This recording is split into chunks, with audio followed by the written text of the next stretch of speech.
Providing a dose of rationality, critical thinking, and skepticism from a conservative atheist perspective, this is the Bitchspot Report podcast.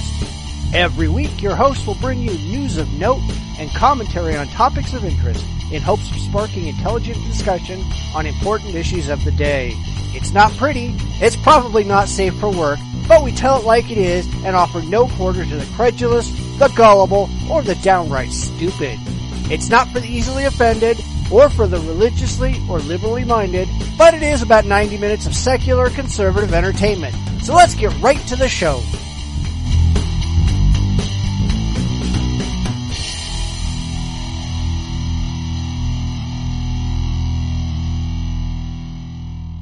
Some weeks there's news, and then there's news. This time in an all-news show, we look at a Florida church that cancels a gay man's funeral at the last moment. Ken Ham whines about something or other again. More stupid churches inviting convicted sex offenders to play with their children. Texas shuts down homeschoolers who decided they didn't actually have to teach their children anything because the world is ending. Archie Andrews is responsible for corrupting America's youth. And Pat Robertson says some more stupid shit. Welcome to episode 76 of the Bitchspot Report podcast.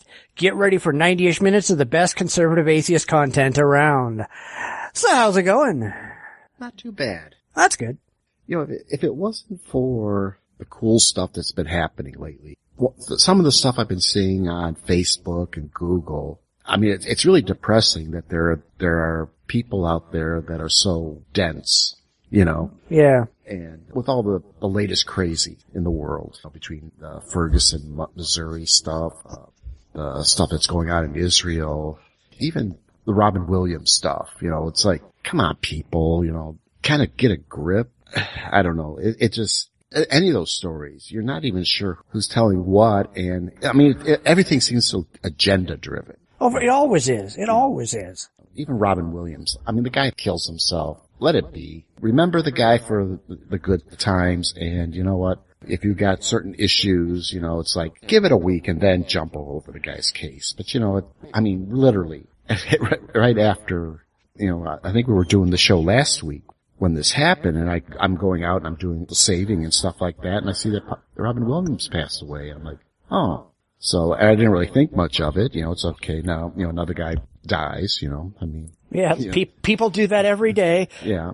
I mean, it's what kind of a big deal, but it turned into a big deal for a lot of people, and I'm like, oh my God, what is going on with these people, you know? Yeah. Because I wanted to say thanks to Nick, proving that I'm cool.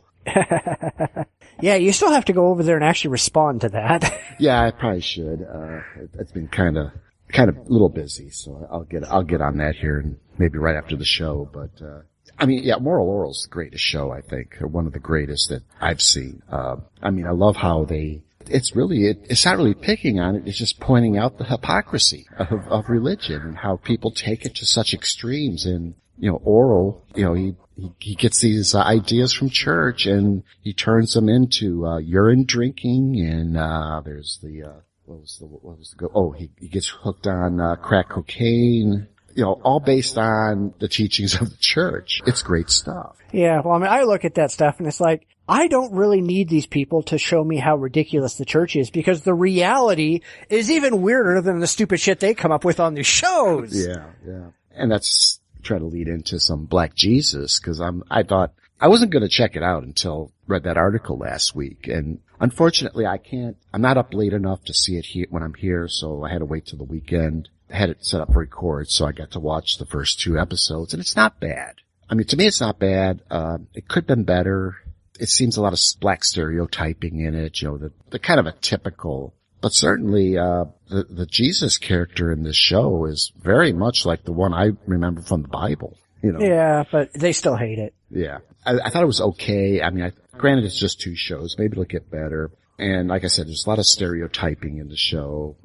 But certainly, well, Boondocks was the same way. Right. If I'm understanding the story, I think the main storyline is that they want to get hold of some marijuana, and, they're actually going to plant some in a community garden, and because Jesus keeps mooching all their pot. That seems to be the base storyline, and then you got the other characters that fit into it, and not too bad, but I think I'll hold judgment till I see a few more, and if they get a funny moment in there. So yeah, I'm going to pass, but yeah, only because like religion is even worse than the crap they can come up with on that show. So right. It's bad enough that what we have to deal with in reality than to sit around and make fun of it, because this shit is just ridiculous. Yeah. But then again, if the religious people are freaking out even before seeing it, I'm like, I'm gonna watch it just to spite them motherfuckers. Yeah, well, I'm sure they're laughing all the way to the bank with all that money for the free advertising they've been getting. Yeah.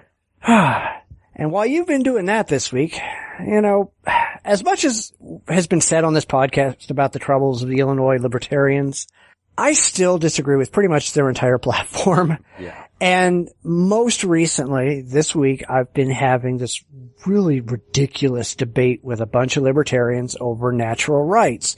And that's something that we've talked about in the past.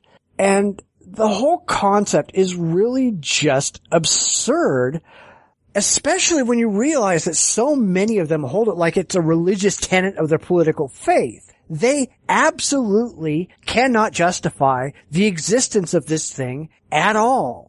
And to sit down and watch them, how they have to twist it and turn it and do all this crap, it reminds me exactly of what the religious do every time you point out that their beliefs can't be justified either.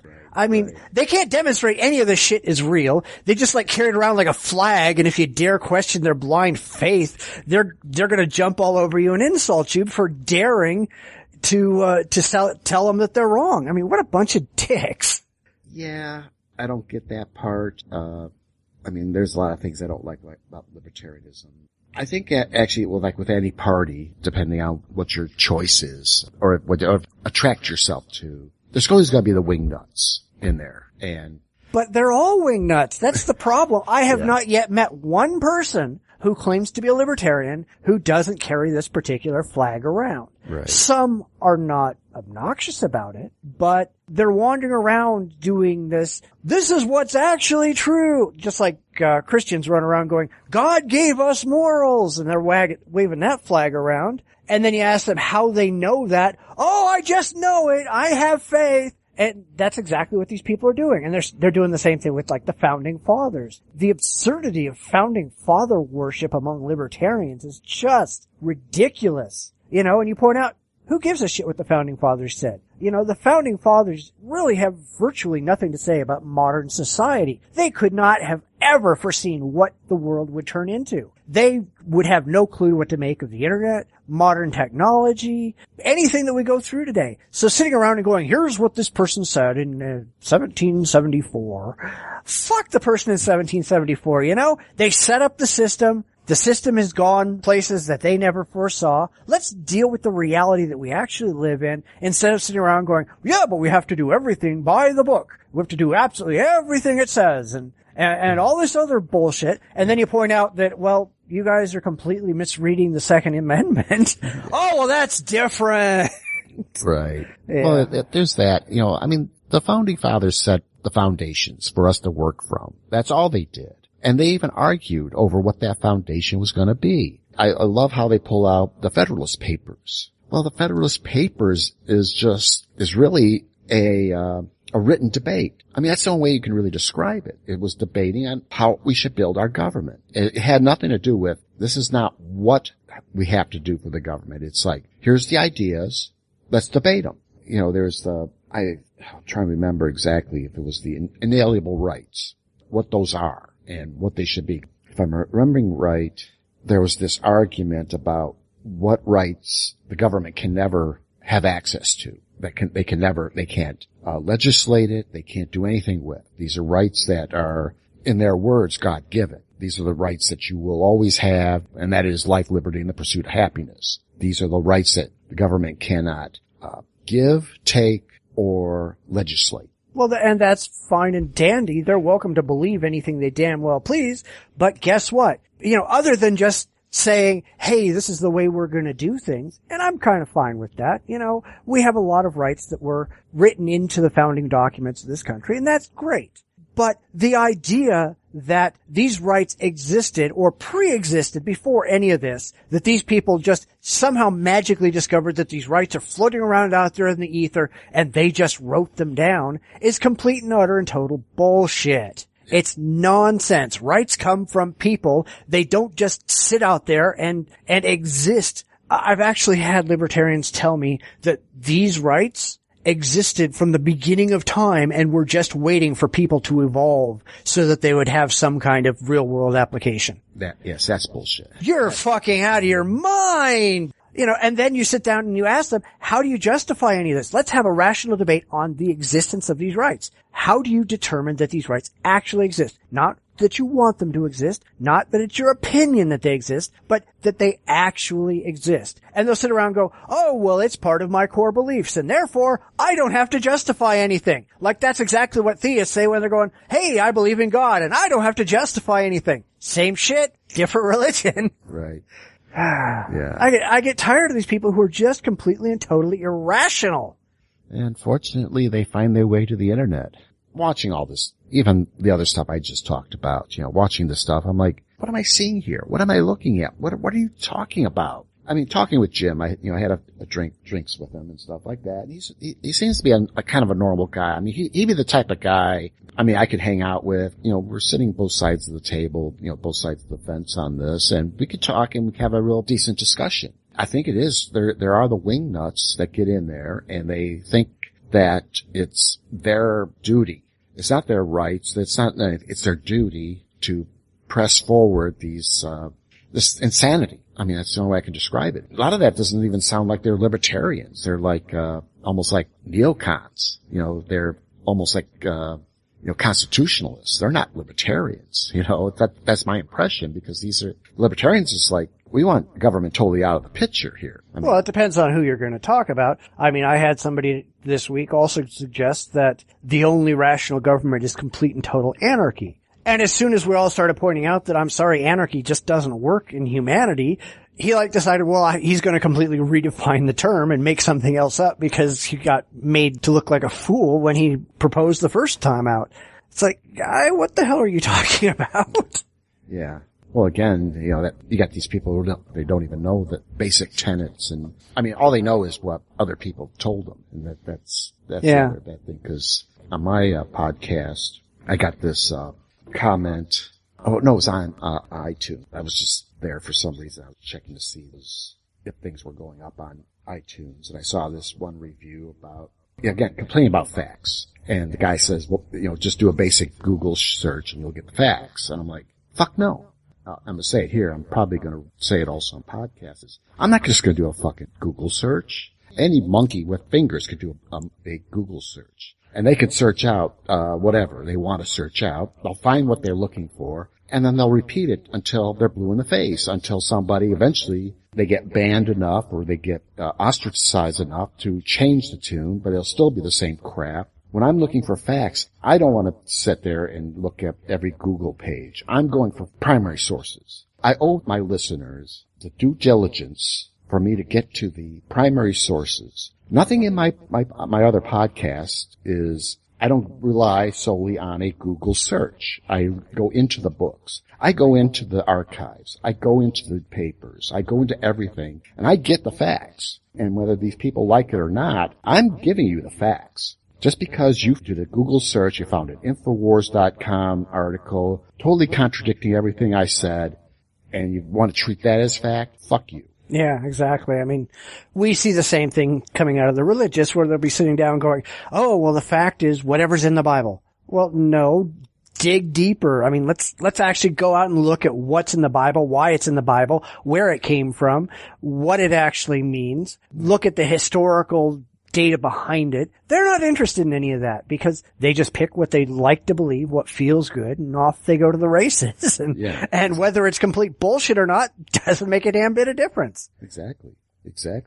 Well, speaking of bullshit, we got a whole lot of news this week, so let's go ahead and get some of that done. Oh boy, news. Let's do Oh boy, news, yes. And now the news. A dead Tampa, Florida man's funeral was canceled at the last moment because the pastor of the church found out that Elian Evans was gay. The funeral was scheduled to take place the following day, but Pastor T.W. Jenkins of the New Hope Missionary Baptist Church got some complaints from parishioners who said that, according to the newspaper, Evans had another man listed as his husband. According to family members, the pastor approached them and said it would be blasphemous for him to perform the ceremony. Dude, you're a dick. Jesus. Oh yeah, I mean, I can't say it any better. What the fuck? It's supposed to be this wonderful, let's comfort the grieving and all this kind of stuff. As long as you're a white Protestant believer in God, you know. Except, well, no, these were black people. Right. Well, I'm sure that didn't. It was a black church. It was a black pastor. It had nothing to do with anybody being white. Okay. But that's the kind of the modus operandi, you know. Yeah. You know. I mean, this is the South, so, you know. Yeah. But, I mean, in general, I'm fine if a church wants to refuse to perform services for anybody they don't like. If you don't like blacks, cool. I don't care. If you don't like women, you don't like gays, I'm fine with them opting out of these rituals. But you can't do it at the last moment just because you find something you don't like. And the one thing I'm really starting to wonder about this, you can't violate a signed contract. I think there's a potential breach of contract lawsuit here. Clearly, they had to have signed a contract and paid for the services up front. And apparently this pastor, he never asked about the sexual orientation of the deceased. So he never found it to be that important. It was only after he had it pointed out to him, meaning people complained that he was making a bad decision, that he tried to back out of the contract. Well, I'm sorry, but if you have a signed contract, even if you return the money, that's still an actionable thing. So I'm hoping this family sues the fuck out of him and his church and sends another goddamn church down in flames. Yeah, that would be nice. If you don't want to do these services for whatever you don't like, you better ask when you're sitting there in the room, you're making the arrangements. I mean, it's the only decent thing to do. If all of a sudden you find out, oh, I don't like this for whatever reason, I mean, I don't think it has to be that these people were gay. I mean, there could have been any other reasons. You know, you're sitting there, and if you're going to come to an agreement, sign a contract, whatever the thing is, you should at least follow through or make some sort of adjustment. You know, if the pastor doesn't feel comfortable, get a deacon or somebody else, you know, whatever the deal is, and do this thing, however it could work. Just don't, you know, leave these people high and dry. And I wouldn't blame them if they didn't take them in and, you know, take them to the cleaners. Yeah, I mean, honestly, if he cared, if it was that big a deal, he should have asked. Clearly, he didn't give a damn that this person wasn't a member of his church, and the family only went to this church because it was a large church and they were expecting a large turnout. They didn't give a shit one about the church at all. Yeah. But if it was... I was going to say the pastor probably wasn't, you know, when he saw the check he was going to get, I bet you that didn't bother him any either. Yeah. But he didn't seem concerned, and I wasn't there, I don't know, but clearly I don't think he asked. I don't think that the family lied to him. If he wants to prove otherwise, that's cool. If he wants to come out with a statement, that's cool. But, you know, if it's not that important for you to ask before this contract is signed, then it's not that important. And you should be able to suck it up and just do what you contracted to do, even if you made a mistake. That's the way things are supposed to work. And I mean, once again, I looked through the comments on this story, and I love all the people in the comments who are just sitting around arguing over the correct reading of scriptures, when none of that shit matters because the Bible and Christianity as a whole is a load of horseshit. And we see this a lot, as though, like, picking a different flavor of horseshit somehow makes it smell less. You know, and they're sitting around going, yeah, but, you know, are you wearing mixed cloth, and are you eating shellfish, and you're doing all this other... It's like, these people don't care. It doesn't matter. They're picking and choosing whatever the hell out of the Bible makes it feel good at the moment. And these people are all just a bunch of dicks. I don't know how else to say it. They're just a bunch of dicks.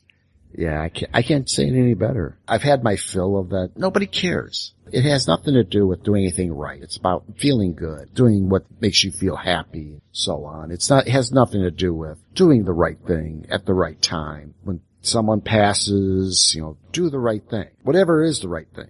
I don't know. But, you know, it just seems like I don't know. It's just whatever makes them feel happy, what makes them feel secure in their twisted little worlds they live in.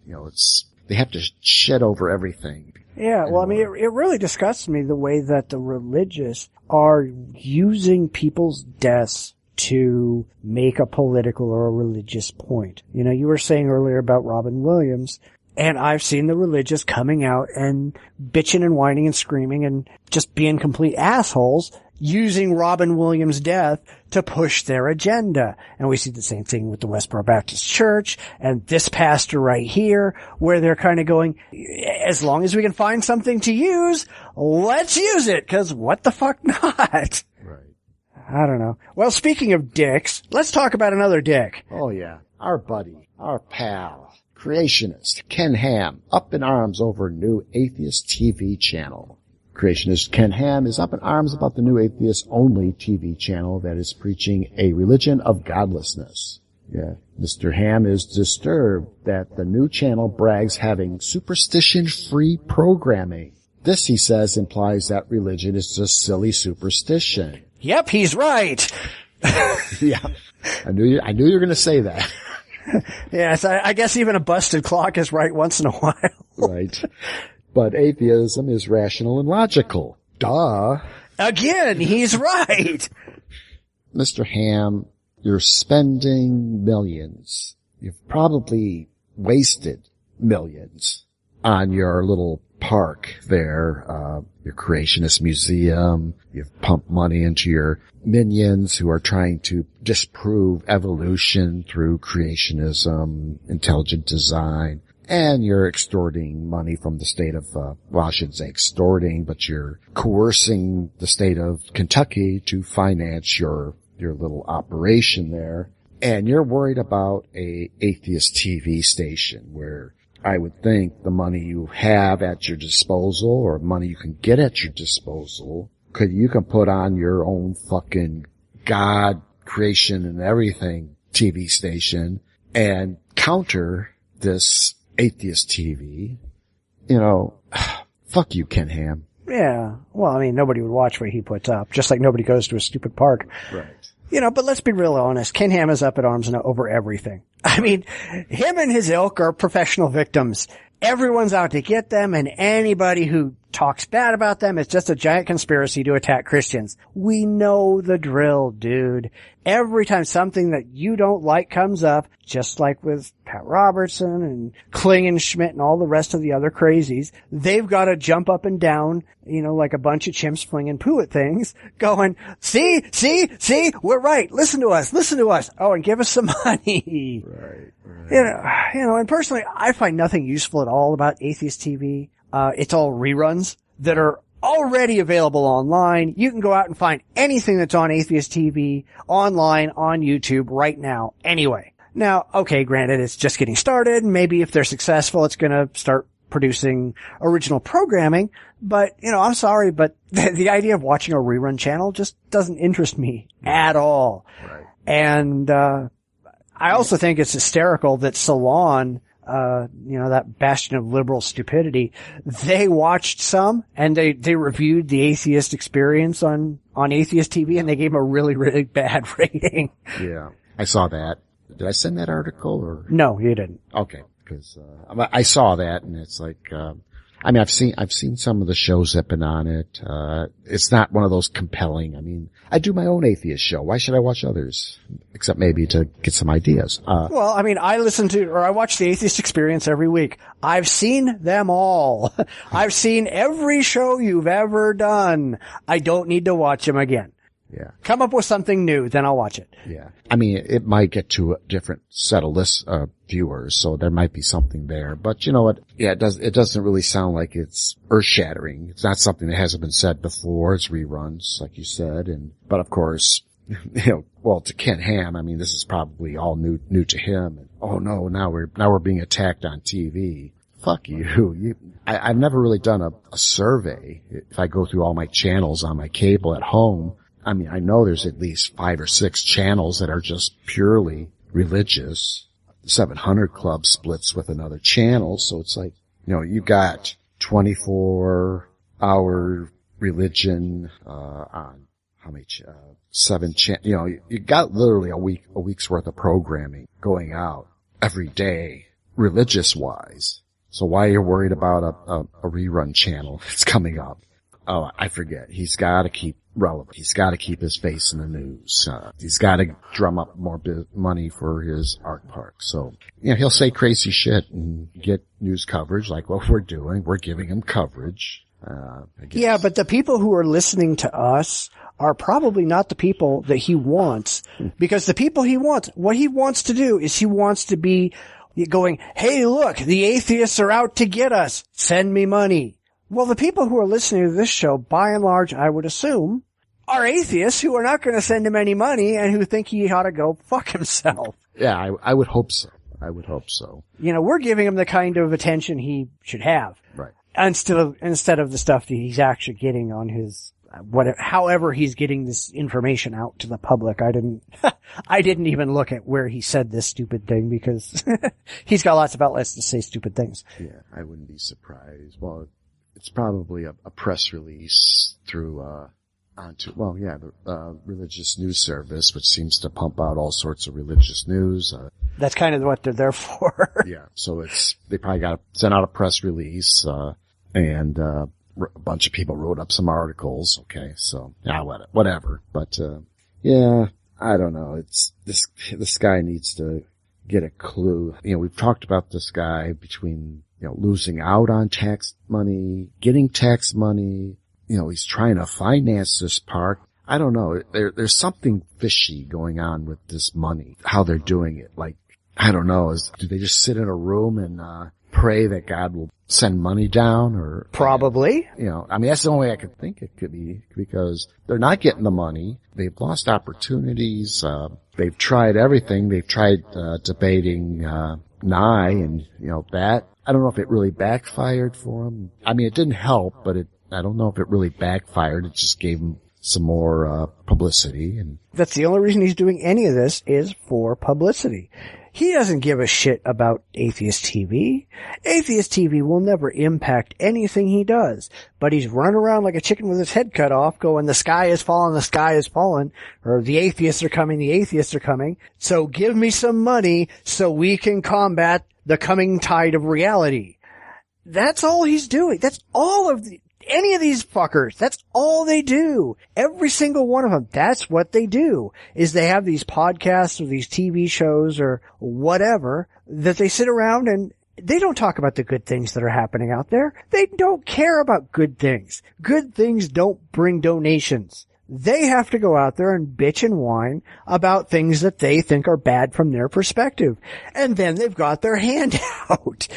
They want to convince people that the world is going to hell in a handbasket and only their religious bullshit, whatever, can save the day. We need to teach these people that no, their shit is stupid and it's not doing anybody any good. It's a bunch of gullible, stupid bullshit. Yeah, I can't go on, add on to that. Come on, Christians, you got better ways to spend your money, not on this mythical park supposed to be happening. I don't know. It boggles the mind. I don't know if they send money because they feel sorry for the guy. It's like. Oh, they really buy into it. They believe this crap. They're stupid. We'll go through a couple stories today to show us why they're stupid. But these people are stupid. And speaking of things that boggle the mind, since we're doing these weird lead-ins, let's do something else. Yes. Go for it. Yeah. I love this story. Go for it. I was upset. I was sick to my stomach. Tanya Cotton is still shocked that the Highway of Holiness Church on the city's southwest side allowed registered sex offender 29-year-old Dale Hoffert Jr. to attend a children's service last week. To me, it's wrong. You should send their kids to the church and feel safe about it. Everybody count to three. I'm on the count of three. Cotton sent her 3 young children to the event and saw Hoffert taking part in the activities on her son's cell phone. His past is not good with children. Do not be tempting him with our kids. Hoffert is a former youth pastor at the church. He was convicted on charges of forcible oral sodomy in 2007. The victim was not a member of the church. Court records show he served time in prison until he got out earlier this year. They sentenced him. He paid his debt to society. Pastor John Steger says he's aware of Hoffert's checkered past, but never felt the children were in danger. There was 25 adults in this same room, and he was never left alone with any of them. Pastor Steger says Hoffert will never be a church leader over the children, but will always be welcome inside his house of God. We're a church that believes that God can change people. But Cotton isn't so sure. While she isn't against him attending church, she is against him attending children's services. I just don't want to see any children hurt again. Did you ever get that feeling of deja vu? We just did a story like this a couple weeks ago where a church hired a registered sex offender to be their pastor because God forgives. And then he went off and reoffended and molested more children. Well, here we go again.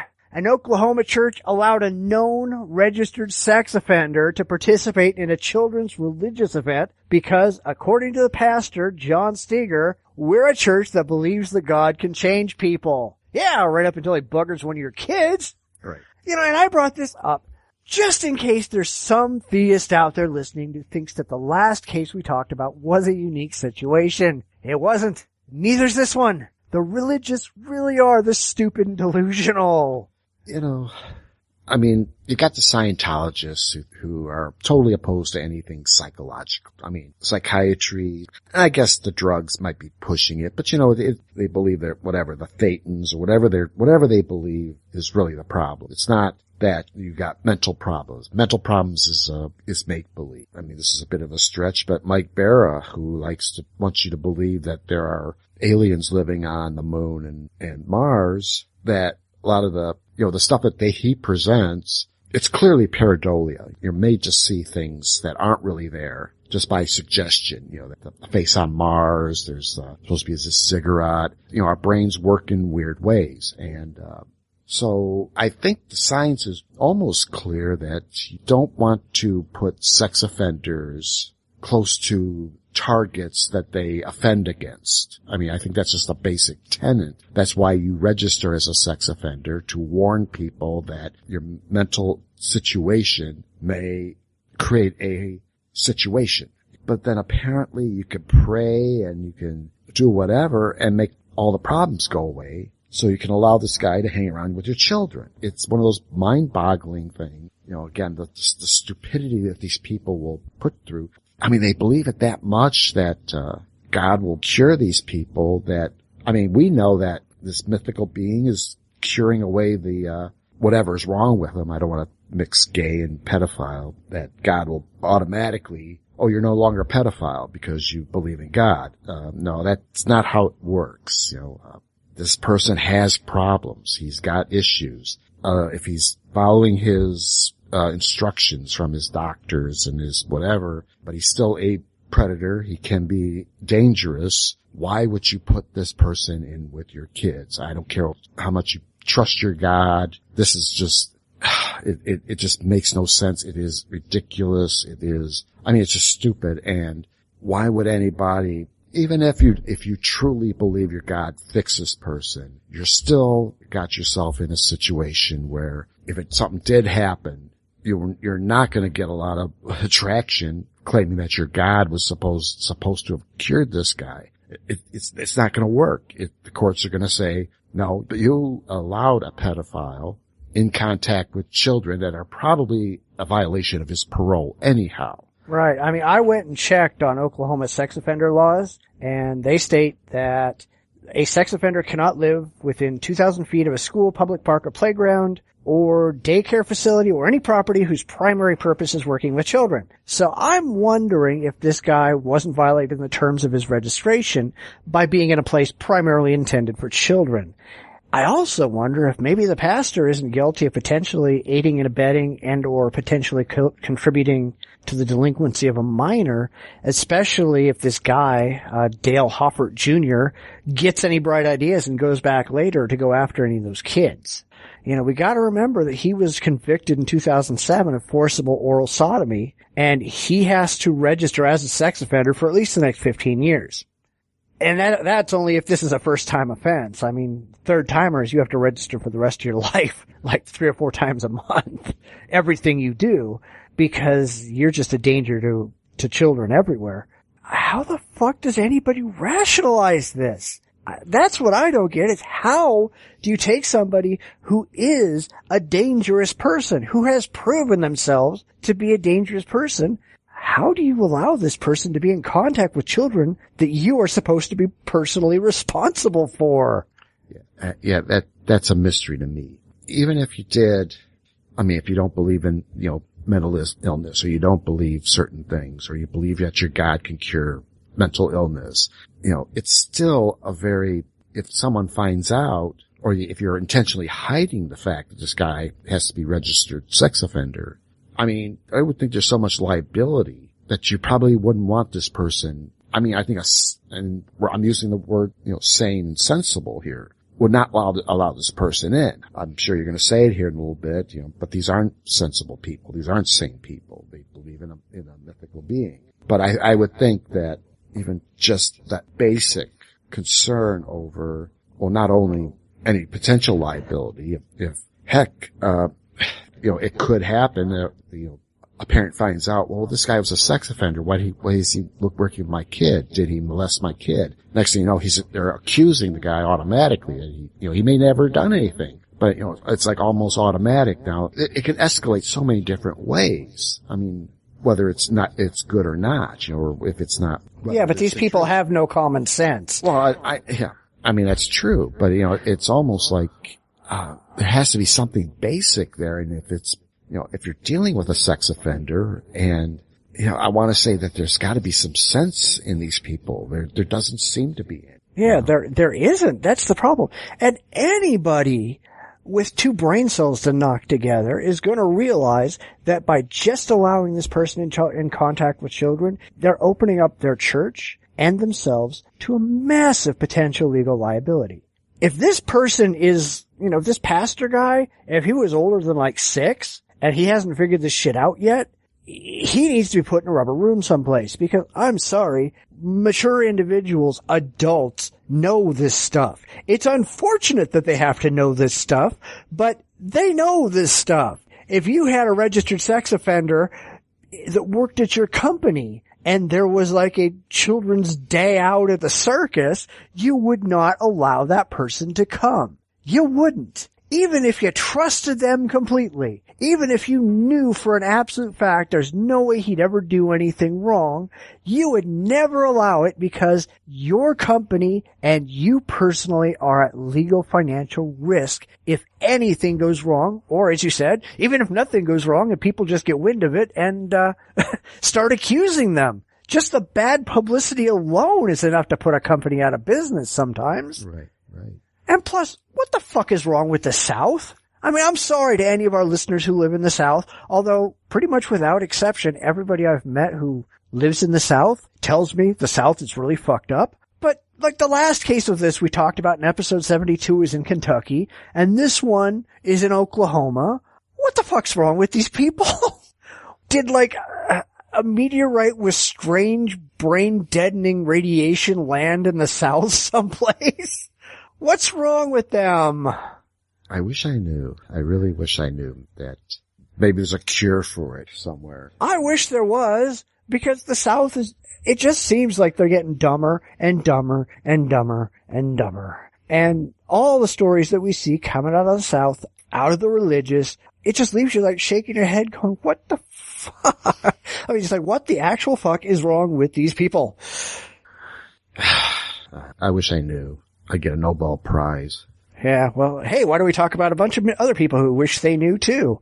Yeah. God, I'm just going to go on all day like this.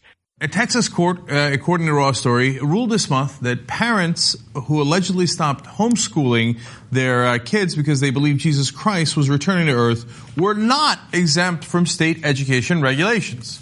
Okay, well, that's good. You see, what the parents had done was decided, hey, listen, Jesus is coming anyway. What difference does it make? We'll pull the kids out of private school. We'll homeschool them, except we won't. We'll bring them to a warehouse owned by the brother of the husband, and we'll just sing songs all day. Because here comes the glory of the coming of the Lord. The only problem was that was 2004, and Jesus never arrived.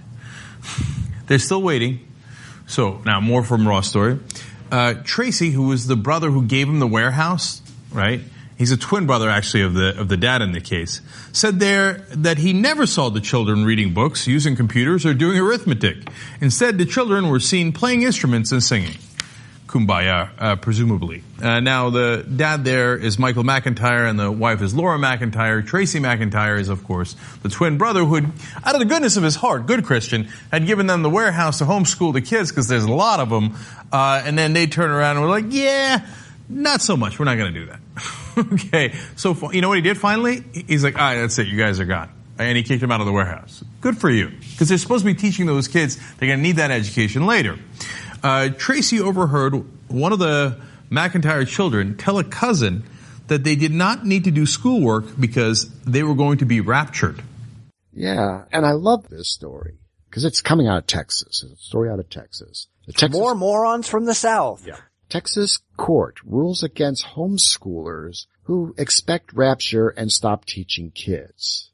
A Texas court ruled this month, for the story, August, this came out on August 11th. A Texas court ruled this month that parents who allegedly stopped homeschooling their kids because they believed Jesus Christ was returning to earth were not exempt from state education regulations. According to a ruling last week by the Texas 8th District Court of Appeals, Michael McIntyre and Laura McIntyre removed their 9 children from a private school in 2004 to homeschool them.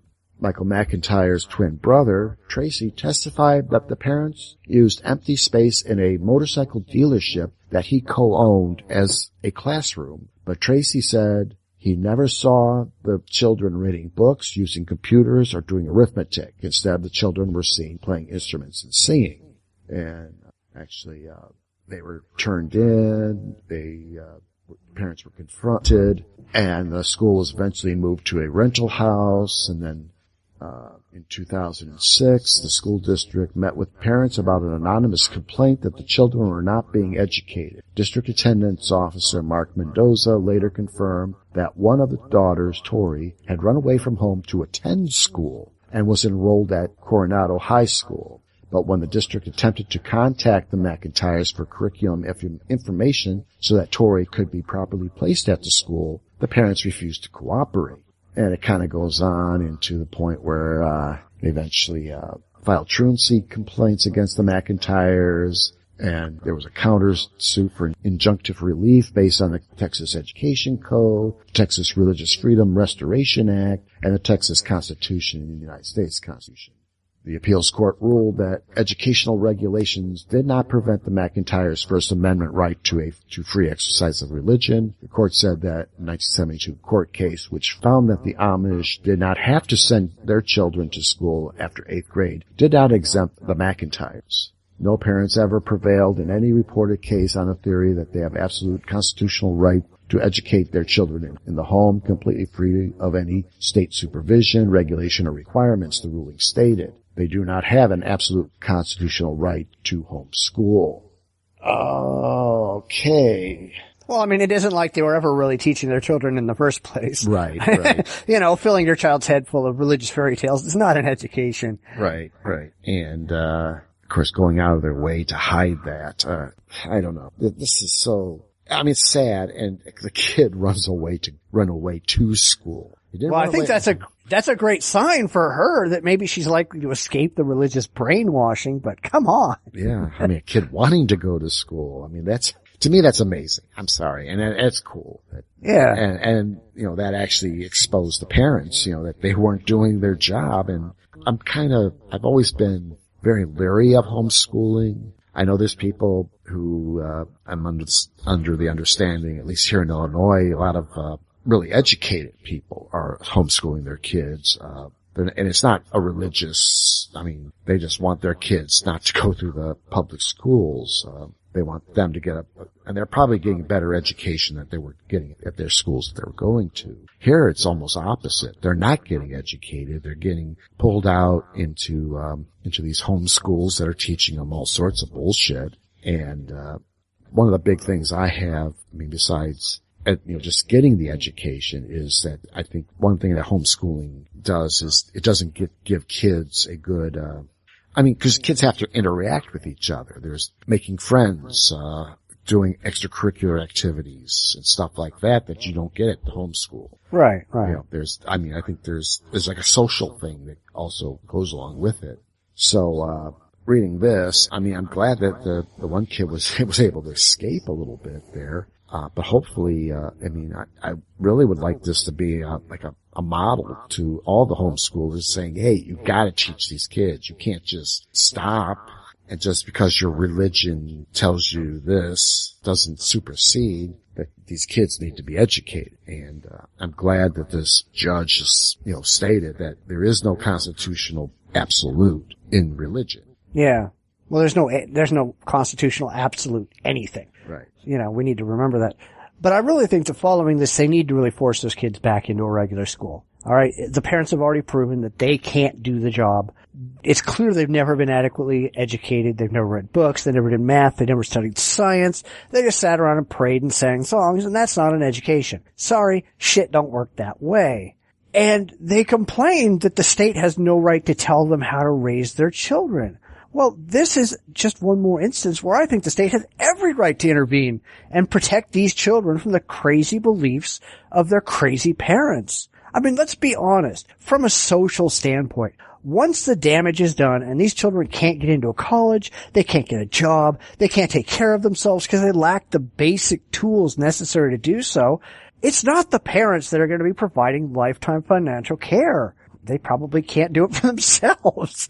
The government is going to have to step in and do that. Society has every right to protect its youngest and most vulnerable members from harm, physical, mental, and emotional. And that's exactly what's being done here. Religion is not an excuse to fuck your kids up. Yeah. Oh, yeah, definitely. I think one of the important things, and again, I think there's something we do forget is that there are parts of our population who are not being represented. They're not being protected. And I think there is an important aspect to somebody advocate for them. And in this case, I don't know if it's a inalienable right, but I think every child should have access to a education. I mean, that's very important. I think it's important for the country in a whole because we're producing kids that can think, who can solve problems. I mean, in the next 50 years after that, whatever, I mean, there's going to be a new set of problems that we need people to be able to rationally work through and not just say, well, let's pray for this or pray for that. It's got to be real solutions for, you know, these real problems. And we're not going to have that if we got a large proportion of those kids who only know that, you know, Jesus rode on a dinosaur and, or whatever, you know, whatever the thing, or what they're not teaching, you know, it's like, and like you said, if they're not going to be able to do even the basic of, you know, balance a checkbook, maintain a savings account or a checking account, someone's going to have to step in and it's going to end up being the taxpayers. Yeah. Well, I mean, I don't want to even get into rights with regards to this. From a purely pragmatic social standpoint, you have to have people who have sufficient education to be self-sufficient, who can make a living, who can live a life not on the public dole, who know enough to be worthwhile voters, who can actually understand what the issues are, and who can actually make decent decisions. If you don't have those people, you don't have a workable society. And granted, these are a very small percentage of the people. All right. This is a piss in the bucket. The number of people who are sitting at home reading the Bible and just being stupid religious fucktards. But they're still a problem because they still become a drain on society. And I don't get people who say, I have a right to completely screw up my child because I have these ludicrous beliefs. I don't care. We need to stop respecting ludicrous beliefs. We need to stop respecting people who go, I believe in this imaginary friend in the sky who makes things happen, and if I pray hard enough, he'll send some rain or something. You know, guys, that's 500 years ago. That's not today. You should not be able to get away with that today, no matter how much you wish you could. That's something that if you said that in public, you ought to have pretty much 99% of the population pointing at you and laughing because it's so utterly absurd. There's all kinds of shit that they used to believe back in the Middle Ages that would get that. You know, if you went out there outside of the conspiracy theorist community and said the earth was flat, everybody would tell you you were an idiot. Why is that not happening with regard to gods or creationism or any of this other shit? Why does anybody respect this absurd nonsense that's coming out of these people's mouths? What the fuck is wrong? Yeah. Like I said, I think if we figure that out, I think we're up for Nobel Prizes. But to me, none of that makes sense. Nothing makes sense. None of this stuff makes sense. Why? I don't know. It's just... Well, it's not only that their beliefs don't make sense, because clearly they don't. There's something wrong with these people. I'm wondering why the rest of us, the people who have common sense and who clearly know better than to believe this stupid nonsense, respect it and put up with it. You know, yeah, okay, there's going to be crazies out there no matter what you do. There are always going to be crazy people. Why do the rest of us cater to these crazy people? You know, why do we say, hey, look at these crazy people over there who are, you know, believing all this ridiculous, you know, they believe they're out riding unicorns. Well, wait, let's respect that. What the fuck is wrong with these accommodationist asshats who think, yeah, we ought to respect that because it's stupid. Yeah, okay, you have a right to be stupid. But you don't have a right to push your stupidity on other people, especially innocent children who you are going to harm for the rest of their lives. Yeah.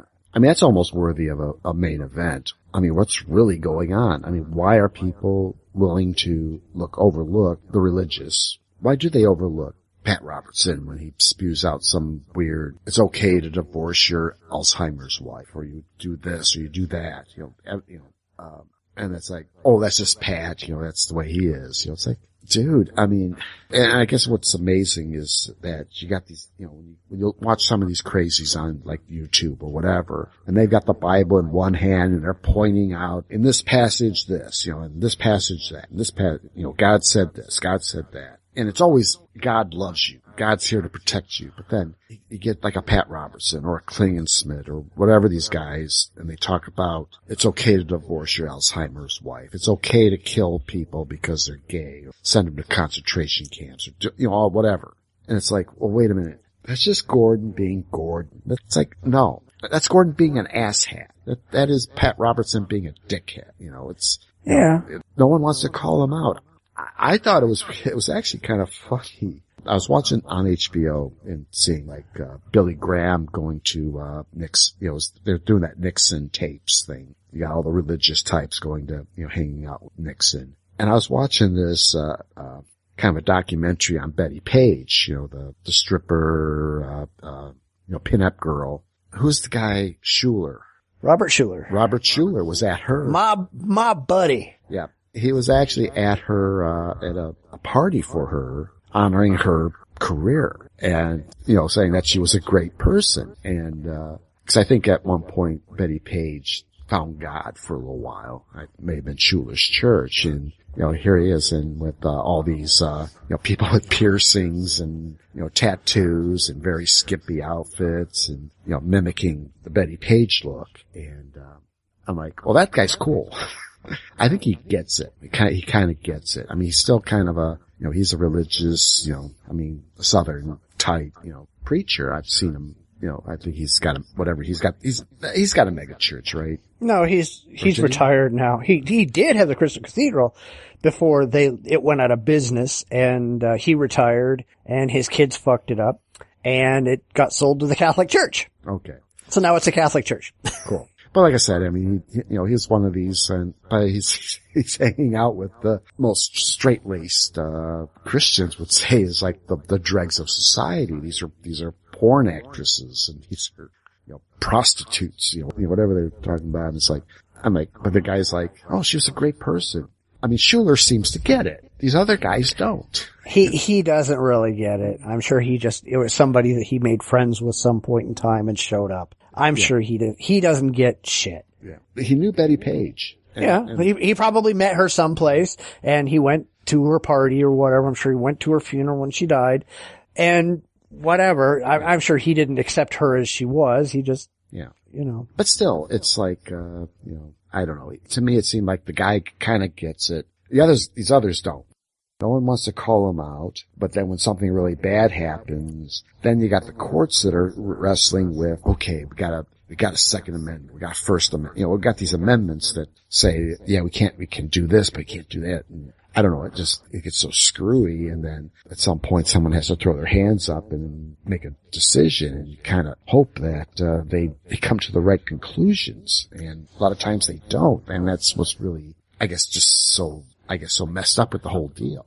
Yeah, well, I mean, I don't want to sound like I'm picking on the libertarians this week, because I'm really not, but in talking about this story with some people, I had an awful lot of libertarians coming out and saying that the parents have the absolute right to teach their children anything they goddamn want. The politicians and the government have absolutely no right to ever tell them anything is wrong.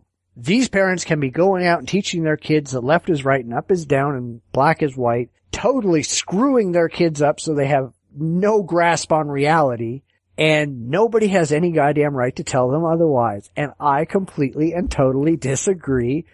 Society has a vested interest in making sure that these children turn out okay and become decent, productive members of society. And clearly they're not. Yeah, society has every right to say, you're fucking up your kids. We're either going to fix this problem and we're going to force you to teach them a recognized minimum curriculum. And I don't care if you want to teach your kids about the Easter Bunny and, Santa Claus riding unicorns or whatever, in addition to the minimum curriculum. But you gotta teach them at least the basics that they need to survive in the modern world. And we need to have every single one of these kids in to be tested on a regular basis to prove that their parents are capable of doing the job that they say they're doing.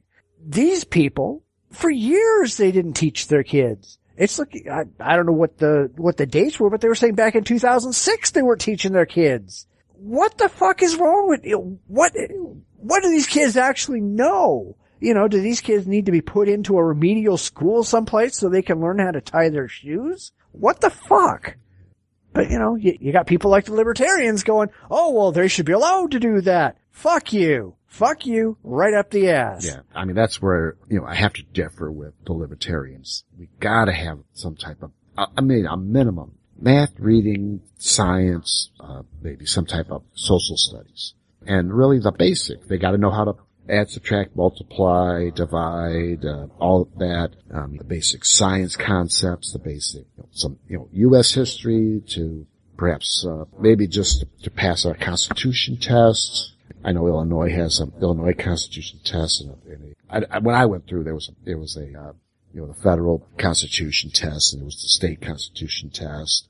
Just the basic U.S. history to be able to read and write, be able to, communicate. I don't know what else you want to add to that. I wouldn't put sports or anything like that in there, but just those really basic, and they got to be able to, when they leave high school, they got to be able to do this, or whatever the grade thing is, and that's just the minimum. Then if you want to add on sports and gym classes and all that kind of stuff is great, and then anything else, then the parents pick up. If you want your kids to have a religious background, do a Bible study every weekend or every whatever night you can or whatever, but that stays at home as long as our schools are basic minimum curriculum so that they can get a job or continue on to college.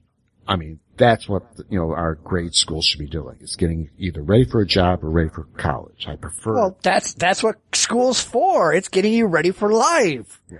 These people are not ready for life. And that's the thing. These parents aren't doing it. And they'd be the first people to complain when their taxes go up, when they say, hey, all these homeschooled kids are coming into the system they don't know how to do basic math and stuff like that. It's like, it's a no-win situation. I mean, I know that for a fact. You know, it's like they'll complain about that they have to learn this stuff, and then all of a sudden they'll complain that because they didn't teach it, now the state has to pick up the tab on that. Well, where's the problem? It's you motherfuckers, not the state. The state is just cleaning up your fucking mess. Yeah, and it's not the state's job, and it's not the taxpayer's job to clean up the mess of the stupid person who thought they could do the job right the first place. Right, exactly. So, you know, you guys have proven you can't do the job. I think that if you want to do the job, I'm fine with that. But you gotta prove you're actually capable. And that's cool. If your kids come in and pass the tests, they can go home and keep being homeschooled and whatever. But if your kids come in and don't pass the tests, or, you know, don't even know what a pencil is, there's a fucking problem here that has to be addressed. And your religious rights, they don't give you a right to destroy your kid's head. Right. Exactly. You know. Well, speaking of destroying things. Yeah. Let's move on. What they've done is just less than a month ago, you know, our little freckle-faced buddy Archie is shot in the commemorative issue. And how is he shot? He's saving the life of his homosexual buddy Kevin. And, of course, Kevin is part of now the gang that hangs with them, and he's married in a gay marriage, and he's, you know, pushing gun control, and he's supposed to be the model for all our young people to read this. Young people and children have been targeted through television, through cartoons, through comics, because this is not a new development. Since the 90s, comic books have changed and have increasingly had the occult and homosexuality, all this stuff. When kids grow up with this and you know, music and pop stars, when kids, I know I sound like an old crank, but when kids grow up being fed lies, why should we be surprised if they believe lies? And why should we be surprised if they suddenly say, I see nothing wrong with same-sex marriage? These kids grew up watching their parents laugh at Will and Grace, which changed people's opinions, and now the kids don't have a problem with it. And Christians look around and they say, well, what happened to our children? Well, Archie is one of the things that... Oh, look, the loons at the American Family Association are back in the news. This time, they're steaming mad at Archie Comics, who recently killed off Archie Andrews after he leapt in front of a bullet meant to kill his gay friend. Sure, it's no surprise that these gay-hating dipshits would hate that. After all, they'd probably be pulling the trigger themselves if they could. But come on, guys. A comic book? Seriously? This is the worst thing you can find to complain about? I love when they do this. I love when they pick on a movie or a comic book, or it'd be nice if I could figure out some way to go through this screen, come up on that guy's computer and slap him, because it's a fucking comic book. It's a work of fiction. It's not. It's just like the Bible. Yeah. Yeah. You know, it's this make-believe world. I mean, I saw this. What was it? I was just seeing, I think it was on Facebook, or somewhere, that the Harry Potter storyline is actually it's supposed to be a metaphor for, you know, being in a mental institution.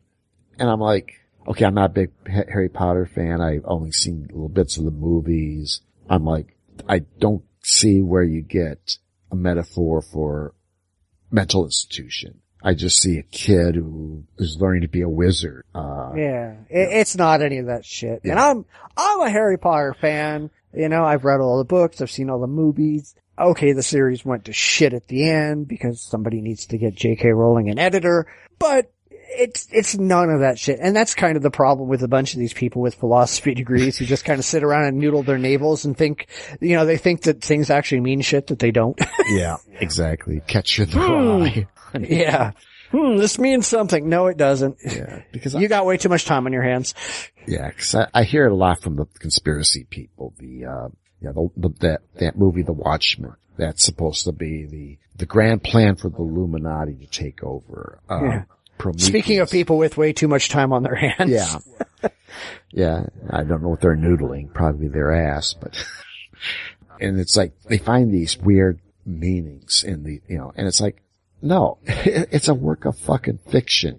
It's fantasy. It is make-believe. You know, people have imaginations. We think about things. We imagine being in Middle Earth and walking with Frodo, and we're we wanted to be the wingman for Luke Skywalker when he attacked the Death Star. It's all make-believe. It's all fantasy. It's all, when I saw Star Wars, I mean, that was the coolest. When it came out, I mean, it was like, oh, this is so awesome. I want to get an X-Wing fighter and go after the Death Star, Fortunately, I kind of, the reality settled back in really quick that there's no X-Wings and that type of thing. But, but it's like you kind of immerse yourself in the stories and the storylines. But these people like to think that it's all part of and again, I love how, they do the Avatar was supposed to be another one of these roadmaps to how the Illuminati operates. Yes, because, blue people with tails, they're a part of our everyday life. Right. Exactly. It's a conspiracy! Yeah, we're hiding the blue-tailed, aliens. They're living with the aliens on the moon. Come on, you know that. Oh, yeah, Shh, I'm not supposed to say. I'm a Jim, where's our check? Yeah. We haven't said that for a while. Yeah. What kind of douchebaggery be this? And they get so up in arms and afraid and over these stories. I mean, the Black Jesus story. I mean, right now it's not a great show, but it's like, it's make-believe. What if Jesus, he came back to Earth like he's supposed to, he's supposed to resurrect and come back. So what if he's black and he's rolling around Compton, California? Because Jesus is a white guy. Right. Exactly. I mean, I'm open to the idea if there really was a Jesus. This might be an idea of what it might look like. Okay, so you may not like the idea that your Jesus is black and smokes pot, but the problem is that may be more true than you want to give it credit. Yeah, I mean, how do you think they came up with half the shit in the Bible anyway? Pretty much. They were right. Revelations. They were smoking something. Yeah. Yeah, I mean, those sheep herders, they watch the goats, eat those green things and starting to frolic. Yeah, well, the sheep herders were probably doing something to the goats anyway, but we won't go there. Yeah, we don't need to go there. I was trying to do a George Carlin bit. Yeah. But, well, I mean, the whole thing is, this is another example that I was talking about before where these groups just take something that's in the media and they just run with it. Even if it's just completely ridiculous. I mean, alright, yeah, this whole death of Archie thing, it's just another publicity stunt, okay? It's just like the death of Superman back in the 90s. We all know that death never lasts in comic books, and I mean, here they're not even really trying because Archie's still alive in other comic books. He just died in this one. But, compared to a lot of other comic book characters who die regularly, I mean, Professor X, Wolverine is gonna die in September. What the fuck difference does it make? It doesn't last anyway. I mean, Peter Parker died at least twice that I know of. Once in the regular Marvel universe where Doc Ock took over for him for a while and now he's back. And then in the Ultimate Universe where somebody else took over. What else? Robin dies on a regular basis. Batman has been dead a couple of times. It doesn't fucking matter. Death means nothing in comic books. And Archie died in one comic, okay, out of a bunch that they have running. Life with Archie, okay? The religious right shit their bricks a couple of years ago when they brought out Kevin Keller, who is an openly gay character who Archie jumped in front of the bullet for. And that all went away for a while, and then, holy shit, here it comes again. So it's another thing they can jump on the bandwagon and wave their arms about and all this other shit. Who cares? It's just a fucking comic book, It's fiction. I mean, it's a fictional world. Yeah, kids get into it, and I'm not a big comic book guy, but my brother is. I think he's got most of the Wolverines. I think he does. I don't know. I have thousands of books. Yeah, comics. I go through them. I kind of dig it. I kind of like the Twisted Tales. I don't know if you ever heard of that one. Oh yeah. Okay, I got a few of those. I love those. It's like Creepshow, but well, that's where Creepshow came from. Yeah. So, but it's like, but it's all make-believe. I mean, it's all fiction. I'm trying to think of some of the stuff, cause I used to read a lot of sci-fi, but, life kind of got in the way of that too. I mean, I've read the Lords of the Ring. There's a couple of, what was the Well of Souls, Jack Chalker. Jack Chalker. Yeah. One of my favorite authors of all time. I love those books. The Nathan. I've read everything he ever wrote. Wow. And I knew him when he was alive.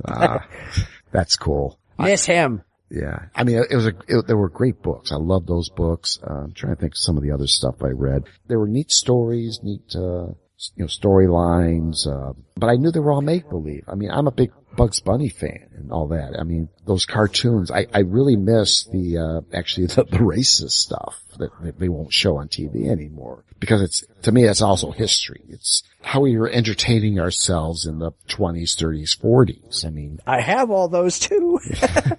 I have the complete Bugs Bunny collection, including all the stuff, from World War II. Oh, I'd love to see that. Cause I love some of that, It's on DVD. You can go out and get them on DVD. Okay. I'll have to look for that. On occasion look for them. But anyhow, it's like, with the Bugs Bunny and the, the blackface and a lot of the racist stuff and the World War II where the Japanese with the buck teeth and all that kind of stuff. The Furious Face, best cartoon ever. Yeah. I love those things but now you can't show them because it's racist. But, I think, first of all, I think a lot of people don't take everything in context.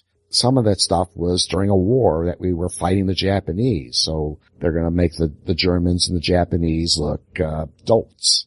I don't know if it's something we want to forget or something we want to remember. I mean, I'd like to think of this is history. This is rallying the troops, entertaining the home front.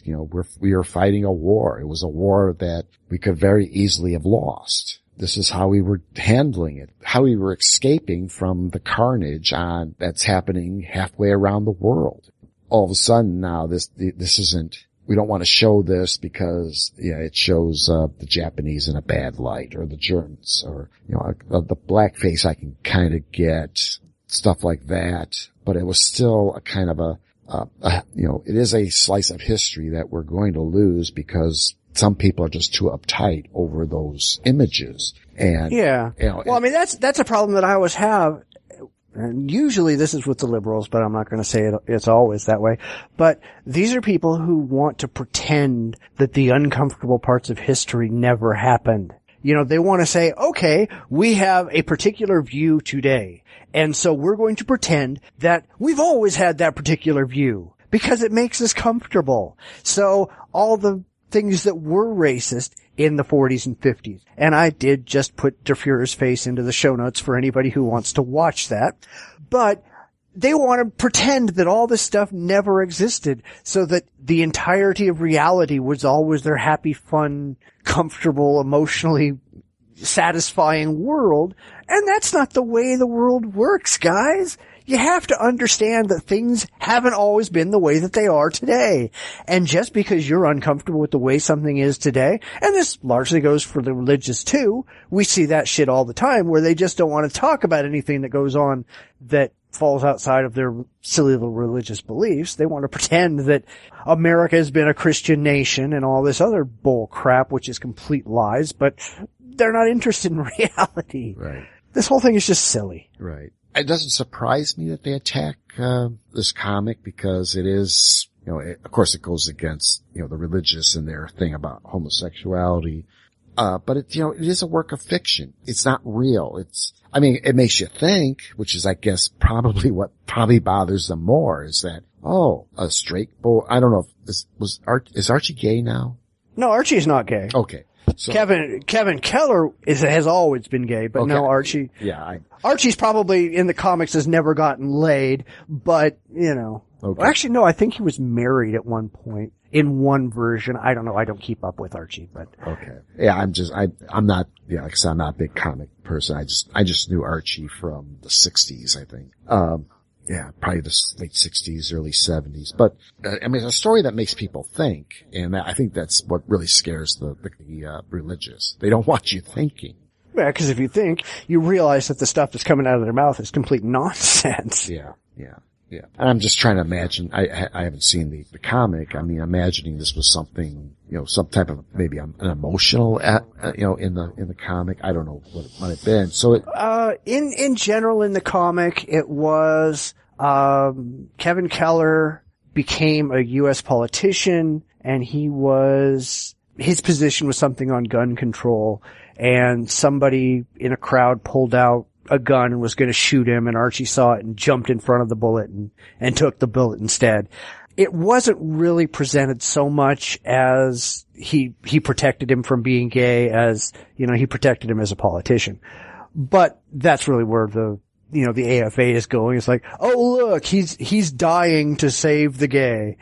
And, well, I'm stupid people. Yeah. Well, I'm surprised it wasn't, they're slamming, gun owners, making them look like, cause that sounds like, what happened to, was gay, whatever that, the one lady, that one politician got shot in Arizona. So, I'm surprised there wasn't a whole bunch of pro-gun control, all that kind of stuff, coming up. But, it's the religious. They'll focus on the homosexuality. They're not, I don't know. I'm surprised they didn't try to make it sound like a gun control issue either, but, well, maybe that's coming next. You never know. Yeah. Give them about 24 hours, and if they listen to the show, we just gave them another angle. Oh, shit. Oh, no. Not again. But see, when you think, you come up with these great ideas. If they don't think, they won't get them. Oh, okay. I'm starting to beginning to see the understanding of why you want to be stupid. Yeah. You just don't. Well, speaking of stupid, why don't you do the last story? Yeah, stupid.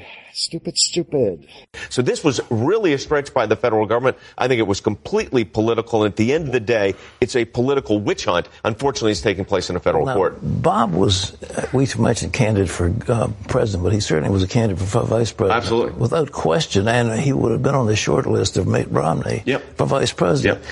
Eric Holder is the guy that's the Attorney General. He's behind all this stuff. Sure, because he as the chief, the Attorney General, can make the decision. This is, if you were to look at the facts objectively and say, this is a political prosecution, we don't do that. But this isn't the first time the Department of Justice has done this under Eric Holder.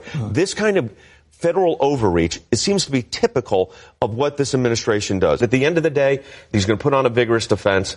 You pray and hope the justice system works, and we're certainly going to pray for Bob. One more reason why this administration is just destroying this nation and is destroying its own credibility. The poster boy for stupid. No one spins a conspiracy theory like TV preacher Pat Robertson. Pat the Robertson nutcase guy. Okay. TV preacher Pat Robertson, just as a matter of course, believes that the Obama administration is destroying this nation. The rationale varies. Sometimes it's the president's support for gay rights. Sometimes it's abortion. Sometimes it's helping Americans receive affordable health care. But the common thread always is the same. The radical televangelist thinks the White House is up to no good. But as right-wing reports today, Robertson has an especially entertaining argument on the subject. Is Bob McDonnell the latest religious right victim of President Obama's purported persecution of conservatives? Today on the 700 Club, Pat Robertson and Jay Sekulow, whatever, did their best to paint the former Republican governor of Virginia as the victim of a political prosecution, decrying his corruption trial as a political witch hunt, spearheaded by Attorney General Eric Holder. Robertson alleged without any evidence that Holder wanted to stop Mitt Romney from tapping McDonnell as his running mate in the 2012 and is behind all this stuff. Okay, way to go, Pat. You haven't disappointed us yet. Keep it coming. And if you will forgive my use of this expression, hurt the bitch. Honestly, I don't know. They're saying that nobody spins a conspiracy theory like this loser. I don't know. I think Klingenschmidt and Tony Perkins and Rick Wiles and Todd Starnes and Brian Fisher and the rest of the crazies could probably give him a pretty good run for his money. The only thing Pat Robertson has is longevity. Right. He's just been doing this for a long time. I don't think he's nearly as crazy as some of these other people, because they've come up with some really, really crazy shit. Yeah. Definitely. And let's also be honest, I don't think Pat Robertson has much mental capacity left. I think he's more running on a handful of brain cells and an overload of stupidity than anything else. Pretty much, yeah. I know that just recently, was it last weekend, that Rick Perry's now being indicted, or was he being done? He's being called in on some, all these politicians, they're crooked as the day is long. Right. And they're getting this guy in Virginia, the governor of Virginia, is being investigated. I don't know apparently, I don't know what's happening with him. And it's not like the governors of Illinois haven't been sent to jail a lot. Yeah. I mean, I think we still hold, New Jersey beat us out. I think they've still got us beat out. But I think between New Jersey, Illinois, I think we're the top 2 states. And now it's looking like, Virginia and Texas is trying to play catch up. I mean, it's not like so many politicians getting caught, doing bad things. There's no conspiracy here. I mean, if you have evidence and you can get an indictment, I mean, nobody's safe, Well, they shouldn't be safe. Yeah. Nobody should be safe. Right. Their problem is they're still holding out a candle that Perry is going to someday actually qualify to run for president. And this actually hurts him. So they sit around and bitch and whine going, oh, it's got to be a conspiracy. They're trying to stop him from winning the presidency and winning the country back for God. No, he's an idiot. Yeah. He's an idiot criminal. Yeah. His hand was in the cookie jar. He got caught, just like all these guys. And, well, he didn't steal anything. It was an improper use of power. Right. Still, that's a cookie jar for me. I mean, when you're doing something, you violate the public trust. If you divert funds or you hold up funds or you do whatever or extort, that's what Blagojevich did. I mean, he didn't take money. He just held up money for some big projects, or he held up, like a hospital was going to do an expansion. He held up money. Of course, he was asking for, some campaign donations. There was stuff like, but then when he was trying to sell the Senate seat that, Obama vacated, that's when the feds jumped in and arrested him because, he was out of control. But it's like, these aren't major things, but it is a violation of the public trust. And I was just seeing something on ethics. Was I watching? You mean ethics, that thing that politicians don't have? Yeah. Right. Where was I seeing that? Because I think maybe it was a podcast somewhere. I forget. I had started listening, but it was like a 2-hour thing. So I think I wanted to move on, but it was like, there's so many all the rules that they have to follow, what they can accept, what they can't accept. The Checkers incident with, Nixon was a potential ethics violation. How he pulled that one off. I mean, Nixon, it was a big deal because it was going to get his hand slapped over that. But it's certainly, as far as politicians go, you screw up, you do something that violates the public trust, I think you should be held accountable for it. That's not a conspiracy. That is someone doing their job right, putting these guys, indicting them and getting them into courts. If they can get a judge to say, no, there was none, or if you get a jury to say nothing, then I don't know. I don't know what the guy in Virginia, if he's actually been convicted yet. I think he's just going to court system now, and even Rick Perry, I think he's going to be, I think he still has, he has a day in court. And ultimately, they'll prove or disprove that anything was wrong. And, keep my fingers crossed they do find something wrong. But if it isn't, he didn't. And, we move on. Yep.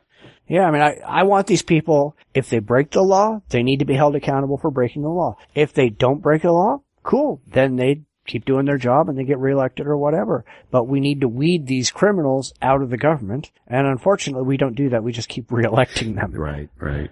Or heck, even if they are criminals, we reelect them.